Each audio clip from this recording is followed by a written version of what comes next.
ఈ వీడియోలో మనం హైదరాబాద్ బిగ్గెస్ట్ ల్యాండ్ రీఫార్మ్ చూడబోతున్నాం. ఇది రీసెంట్గా తెలంగాణ క్యాబినెట్ ఇది అప్రూవ్ చేశారు. ఈ హెచ్ఐఎల్టీపీ అనే పాలసీ ఏంటి?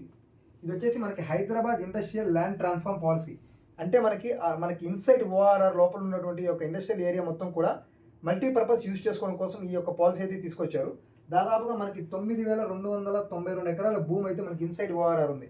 ఇది ఉన్న ఏరియాస్ వచ్చేసి మనకి ఇండస్ట్రియల్ కారిడార్ అని చెప్పి మనం ఇప్పుడు ఏదైతే పిలుస్తున్నామో బాలానగర్, జీడిమెట్ల, సనత్ నగర్, నాచారం, కూషాయిగూడ, కాటేదాన్, మౌలాలి, మేడ్చల్, పటాన్చెరు, పసుమైలారం, చెర్లపల్లి, ఆర్సీపురం, మల్లాపూర్, హయత్ నగర్ ఈ ఏరియా అంతా కూడా మనకి ఏంటంటే ఇండస్ట్రీస్ కోసం అయితే అప్పట్లో దాదాపుగా 6 డికేట్స్ ముందు 60 ఏళ్ల ముందు అయితే ఈ ల్యాండ్ అయితే మనకి ఇచ్చారు. అయితే ఇప్పుడు ఈ ల్యాండ్ మొత్తం కూడా మనకి ఏంటంటే తెలంగాణ ప్రభుత్వం దాదాపుగా ఇందులో మనకి 4,740 ఎకరాల భూమి మల్టీపర్పస్ యూజ్ అంటే మనకి ఇక్కడ వచ్చేసి housing, commercial, IT parks, hospital, education purpose కోసం అయితే మరొక కొత్త పాలసీ తీసుకొచ్చి ఇవి ఇండస్ట్రియల్ ఈ పర్పస్ నుంచి ఈ పర్పస్ కోసం యూజ్ చేసుకోవచ్చు అని చెప్పి ఈ యొక్క పాలసీ అయితే తీసుకొచ్చారు.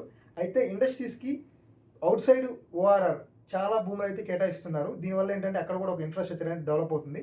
ఆల్రెడీ ఇక్కడ ఈ భూములన్నీ కూడా ఈ కంపెనీస్ పేరు మీద ఉన్నాయి కాబట్టి మల్టిపుల్ ఓనర్స్ పేరు మీద వాళ్ళకైతే ఒక 6 నెలల సమయం అయితే ఇస్తున్నారు. ఇది వాళ్ళ పేరు మీద నుంచి వాళ్ళు ఈ యొక్క పర్పస్ అనేది మార్చుకోవడం కోసం.